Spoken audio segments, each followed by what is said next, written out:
Hello and welcome back to a brand new Player 2 preview discussion, and I'm joined by great friend, legend, Ryan Betson. How are you, mate? I'm very well, my friend. How are you? I'm going pretty well. I think for both of us, it certainly is for me, but I think for you as well, the first piece of content you've done all year for 2022. Very much, yeah. First thing for 2022, and I'm glad I've been able to share it with you, and while also taking a look at like one of the big releases. Yeah, one of the big releases of this year as well. So it's it's one of the first hitters at least. There's back end of January, isn't it? Yeah, 20th of January. So we're talking about Rainbow Six Extraction, or Quarantine, as some of you may or may not know it. The latest game in the Rainbow Six sub-franchise. It's a Tom Clancy title. Siege, obviously, has just gotten bigger and bigger and bigger over the years, and this is now finally a follow-up. When did Siege come out? 2015, I reckon? Yeah, 2015, around about there. I remember it being way in the early days of Pop C, so that was, at least around there. It was a really slow start. It came out of the box incredibly slowly, but Ubisoft built it into something massive. Yeah, it had quite a tumultuous start as well. From memory, it didn't really run all that well. It was a little bit iffy. They didn't really quite nail it. But credit to Ubisoft, as it's one of the things they have done in some of their games, like For Honor as an example. They've really doubled down on some titles, knowing the potential of what it is and pushing forward. And Siege has been one of those as well. Yeah, they don't give up on their titles, regardless of not the all start titles, they might have. but some titles, yeah. Oh. I'm struggling to come up with one that they might have just gone, kick it to the curb. Ghost Recon Breakpoint. No, what are you talking about? They've just dumped NFTs in that. The future is bright. I won't dunk on it too much. Thank you to Ubisoft Australia for the incredible segue there, for the opportunity to play Rainbow Six Extraction. It was a preview build. It was streamed to me via Parsec, so it wasn't a code or any of that sort of stuff, so I can't sit here and say I played it on PC or console or whatever. It was just streamed to me. I used a controller, so I guess it's like the console experience. Whatever we want. Yeah, running on a PC, which I guess you can do that as well, like the console with controller. He just played it, ladies and gentlemen. I played it, streamed to me. I don't know about you, whether you've had any of these experiences in the past. That was the first game that I've actually streamed in my house, so that was a little revelatory experience for me as well. Yeah, I'm not on the same echelon that you are. We get to play sweet games through Parsec. So no, I've never really attempted any of the game streaming, because obviously PS Now isn't here. I don't use xCloud or anything like that. So for me, it would have been a whole new experience. But you've shared some footage with me, so I've seen the game. And people will see little spliced up bits popping up in this, overlaying us at various points throughout this video as well. Yeah, so it seemed to run pretty well, at least from a streaming, but also just a general gameplay. Yeah, I did not have any technical hiccups in that respect whatsoever. Some little, preview period, there's little bugs and those sort of things that are going to get ironed out. One in particular that we found quite funny. Those of us playing and you and I watching the video back. Not the sort of things we'll have to contend with in the final build. So, one of the things we should preface this preview with, for those that don't know, Rainbow Six Quarantine is essentially Extraction. Sorry, you mentioned Quarantine before and it threw me off. Extraction is essentially a PvE version of Siege, even down to the operators, the players the characters that you play as, or with their different skills and abilities. So instead of versing each other in different teams, you're taking on an alien invasion. Yeah, what are referred to as Archaeans. Yeah, so I believe the original concept may have been some infected or some zombies, but in the world that we live in is a little too real, so they seem to have changed their idea. Yeah, so for those aliened them. Whatever. Yeah, very much so. Because, looking at some of the influences for what the game would have been in terms of its character design, is you're looking at your Left 4 Deads, your Back 4 Bloods. They look kind of infected-y, but they've a little bit tweaked to be a bit more alien. There's, general grunts. There was bloaters. There was all sort of the main enemy types that you would see. Did they feel like your general enemy types? Yeah, they did. And I guess, we should know. So I played the game, Ryan. I've shared the footage with, so you can check it out. And yeah, they did look and feel like those archetypes that we've seen in other games, whether they're the single player or multiplayer varieties in the past. You've got those bloatery style ones, or those kind of inflated pus balls that you shoot and they explode gas. And sounds hot when you put it like that. Yeah. I was turned on. You've got the sort that will sprint at you. You've got others that kind of hang back and they kind of control. And dictate what's going on with the others. The AI was really, really smart. They played it really, really well. Yeah, I did see that. And I'm sure you probably noticed as well. One of the things that was big in Siege is that whole idea of those distractible environments, and you've got walls that you can barricade or use as an opportunity to break through. They're using those to break through as well. So there's a little bit of that. I mean, obviously in Siege it was all human teams, but that AI is thinking through these scenarios as if you were a human player, going, well, that wall, I know that they're on the other side of that wall. Let's burst through it and have a crack. And they would. That is fascinating, because one of my earliest memories of Siege is I got myself into a corner, because I've only really played mostly of your traditional shooters like your Call of Duties, like Battlefields at the time, and I backed myself into a corner and I barricaded the 3 walls around me, like ha ha ha, and then I knew one way they could come in. Next thing, like Sledge, I believe it was, just ripped through the wall behind me and just shot me in the back of the head, and I was like, all right, I'm gonna have to relearn how to play this game. Yeah. And as you said, it seems to be that way, because I even noticed in your gameplay you kind of shot through a wall at one point. Now, because we couldn't hear, there was no mics, we couldn't hear you, but it was just like, it's almost like you shot through it by accident and went, oh shit, hang on, and then kind of ran with it. It was cool. Is that the one where like there was one of those little pussball guys on the other side, one of those bloaters on the other side? Because I was standing far too close and copped a bit of the explosive damage as a result too. But no, I realised, because there is that kind of, it has that unfinished wall sort of look. Like the timber, like you got timber there instead of anything plaster or concrete or whatever. So like I kind of knew, and knowing what I knew about Siege, and having played a little bit of it, but nothing at great length.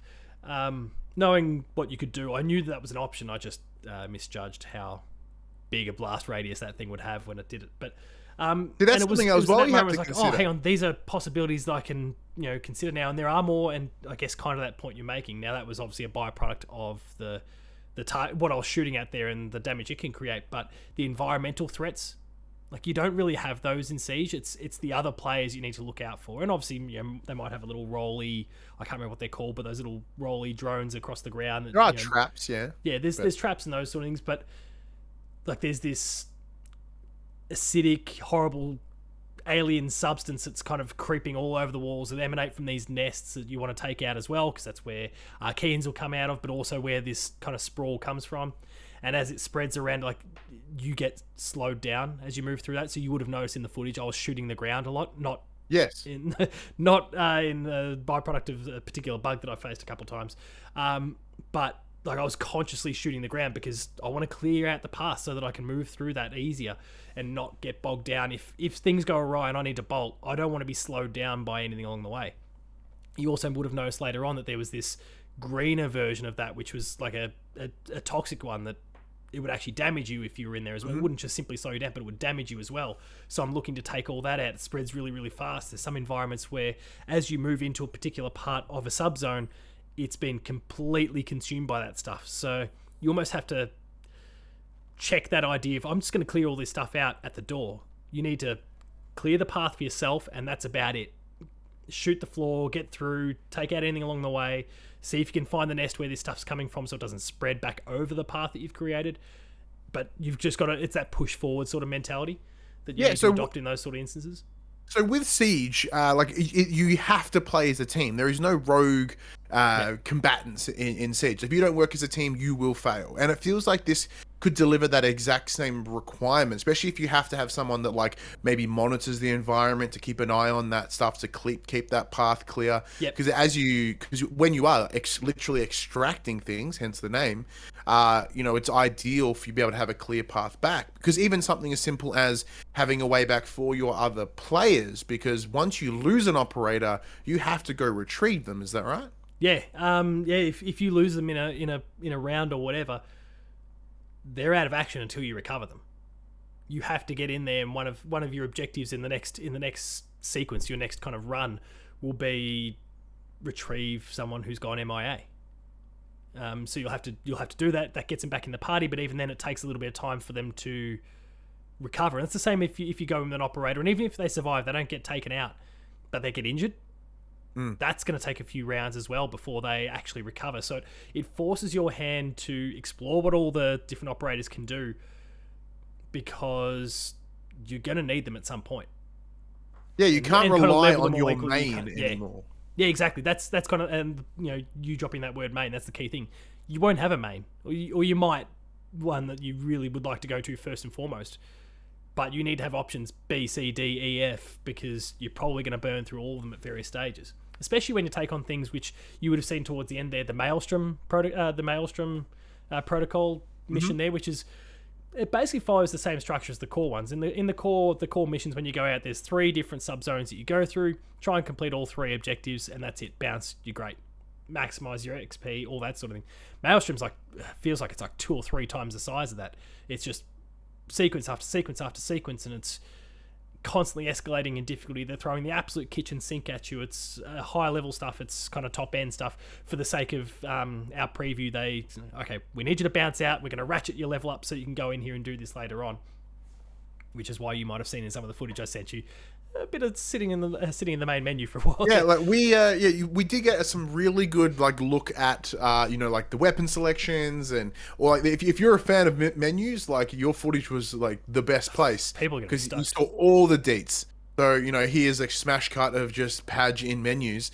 But it was really good because I feel that, your loadouts, etc., is something that's incredibly important in Siege, and I believe it'll be incredibly important in Extraction as well. To be able to go to see all the intricacies that will allow for that. Because as you said, if you're working as that team, you need to communicate, you need to make sure that you have this and you have that, and head on in. Now granted, you were playing via streaming through Parsec, as you mentioned. But how did it feel? Oh, I mean, it felt fantastic.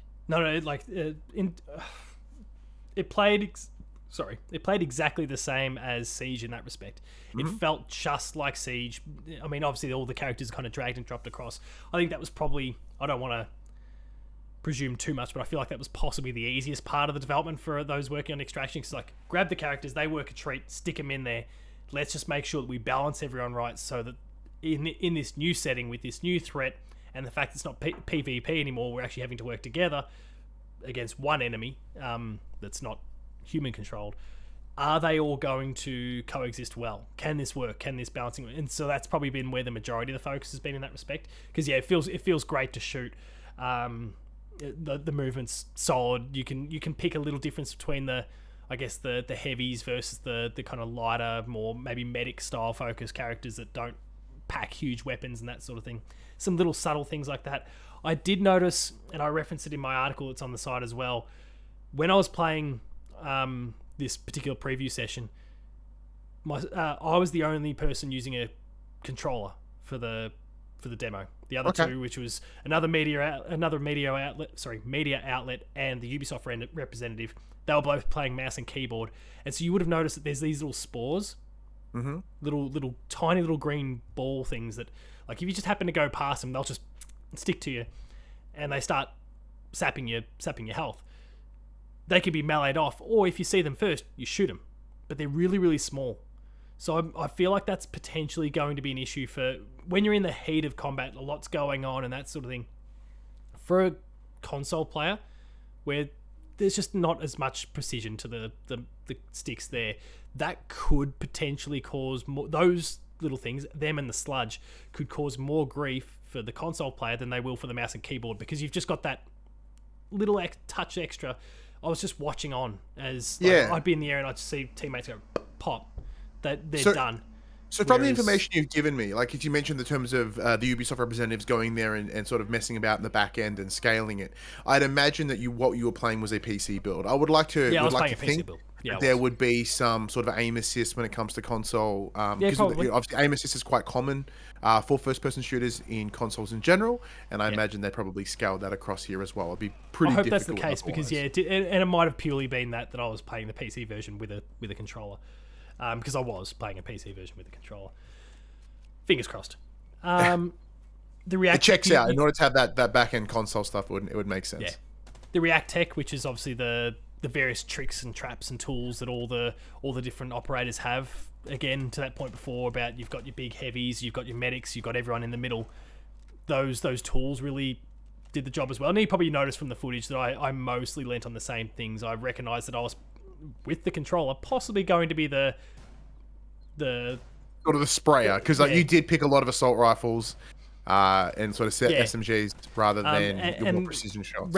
exactly, and recognizing that as a result, I was probably going to be the dead weight of the three. Which, if you look at some of the footage in the end, I wasn't. I actually held my own okay, and certainly pocketed the most XP on the majority of rounds.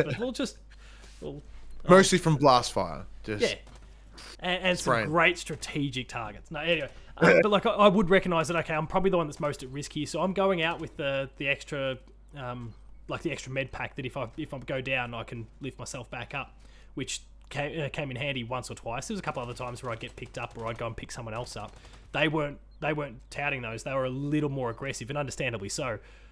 I needed that little extra perk, and it worked. And it's all those sort of things that need to balance out to create this really functional co-op experience, and it's working a treat. Like, I'm feeling really, really positive about how it all plays so far. Fantastic, because you said it is one of the first big hitters of the year, and like especially for me, which I'm so glad to be able to talk to you about this and see the footage, is because like PvP isn't a thing for me. I'm not competitive enough nor skilled enough where I like the idea of playing with my friends and then just taking on the environment. That's why I love the Division so much, and Division 2 specifically. I'm actually replaying it right now as the time of recording, and Ubisoft Betson. Yeah, you know it. And like you and I played it together at the time as well. We did, yeah. So like being able to sort of team up. I might have been the only person that you actually gave your time to in that. You were. I played the entire campaign solo, which doesn't appear to be the case here. But I'll make do and I'll play with people. But were you excited going into this, and where are you at now? Do like a pulse check. I couldn't have cared less before, and I don't mean that in an overly disparaging sense, but there's a lot of co-op shooters out there, and I've got a few that I'm really happy with, the Borderlandses of the world and that sort of thing, and Division as well. Not that I've gone back. I was talking to you before the recording. I'm looking at going and playing Outriders soon. Like, there's those sort of experiences there already. Division, so yeah, that I'm all pretty happy and comfortable with, and I didn't feel like I didn't have any sort of real ties to the Rainbow Six franchise or anything like that, so I didn't feel like I needed to. Now I do. Like, I really, really enjoyed my time with this, and can already picture myself, PS5 or DualSense in hand, loading up with you and Max and whoever else, and diving into it for a long time. Like, this is going to be a lot of fun. Yeah, I'll be more than happy to join you if the opportunity comes our way. That'd be awesome. So, well, I mean, the opportunity's got to come my way as well. We'll see what happens there, but I'm really keen on it. I'm feeling really good. So before we wrap things up, because I feel that we've kind of touched surface level on anything, is there anything that you saw or you felt, your experience, that you want to dive a little bit deeper on? Because like, obviously me only seeing the footage allows me to see so much. Like, how obviously you playing it and getting a bit more involved in it. Is there something that you want to touch upon? No, I mean, like that balancing I spoke about for the operators and everything before, I think is one of the real key things here. Now, I mean, that's the key for any sort of competitive or cooperative game of any sort, really, but they really have nailed it, and that does extend even to how the enemies themselves are balanced and the way that they're being distributed to you in these various different encounters, even down to the objectives that you got to complete and the sequence of them. You're not getting things that are too samey. There's about I can't remember now, about 12 different possible objectives that you could have on any given mission. Now, they all can kind of, like, there's a few that are, defend this space and varieties of that. There's others that are, okay, go and track down this person. There's, kind of capture the flaggy style things. There are those sort of, even escort style ones where it's, okay, you've got this one key and we need to be able to bring that to the extraction point. So try and get its interest and then keep it alive as we get it over. Like, there are all variations of typical sort of ones. But there's lots of different variants within that, and the way they distribute them means that you're not just going to be doing the same thing over and over and over again, which is good. Each individual round itself lasts up to 15 minutes. Because there's like actual extraction time limit rather than you do have a time limit, which is great in that sense. I mean, you probably noticed from the footage, we were clearing most of those objectives until we took on some higher level stuff. We were clearing those objectives with a fair bit of time left over, so you can be a bit more methodical and that sort of thing if you want, especially if you are trying to be conscious of keeping your operators intact for subsequent rounds. You can really take your time. Like, everything's balanced really, really well in terms of the enemies, in terms of the way they're distributing those objectives to the operators, the tools that you've got. It all works really, really well. You can tell that, I mean, everything they've learned from Siege and that competitive setting, that PvP setting, has been translated over here, and it's where it's needed to. It's been adapted to fit the setting, and it works. I'm really, really positive about it. Let's not have any NFTs pop up here either. But I'm feeling really good about the game. Good to hear. Good to hear. And it comes out, the back end of January 20. 26? Yeah, January 20. Oh, I added some January extra 20. days in Yeah, there. we're about 2 weeks away. Oof. As of when this goes up, about less than 2 weeks. So keep your eyes might out have for it to- on the consoles and on PC. Yeah, I might have to type a little email up, I Punch think. an email out, yeah. Like, hey, Run Ubisoft, out how you of time, doing? buddy. Yeah. Mr. Ubisoft here to talk to you. It's all good. I'm looking very excited to hopefully be able to play it together. So thank you for bringing me on for the No chat problem at today, Padge, and let me see your footage. It's very, very cool. No, Betson, thanks for coming on the show, mate, and checking out the footage, watching me shoot walls for a while. It was all good fun.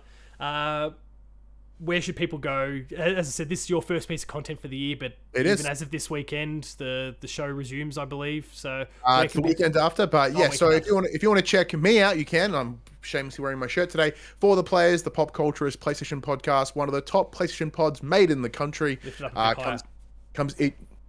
There you go. Comes out each and every week on Mondays at 8 a.m. on your podcast services, 9 a.m. on those YouTubes. Enjoy Max and I as we talk about everything PlayStation related, where it fits in the current system, the current model, new games, you name it. It's what was it referred to is the late show of podcasts, because it's stock full of personality. It's a bunch of silly, but also it is very good. It's very entertaining, and I can say that because I make it. But if you want, I'll agree to that, and I don't make it. So yeah, I appreciate it. I pop up from time to time, but no, I'm not a part of it, and I love it. So it's one of my highlights of every week. So be sure to go check out the show, as well as all things Pop C. Oh yeah, if you want to harass me on Twitter, you can at HaggardMC, HeGGARDMC. It's probably the best place to harass me on social media. And as I mentioned, the year's just kicked off for Player 2 as well, so be sure to visit the website player2.net.au for all the written stuff. The written preview for the game is here. We've got previews for the year ahead there that Matt Houston's been working on. There's reviews that are already starting to bank up somehow. A few dregs from last year that I think I've got to roll out, and a couple of my own that I've got to take care of.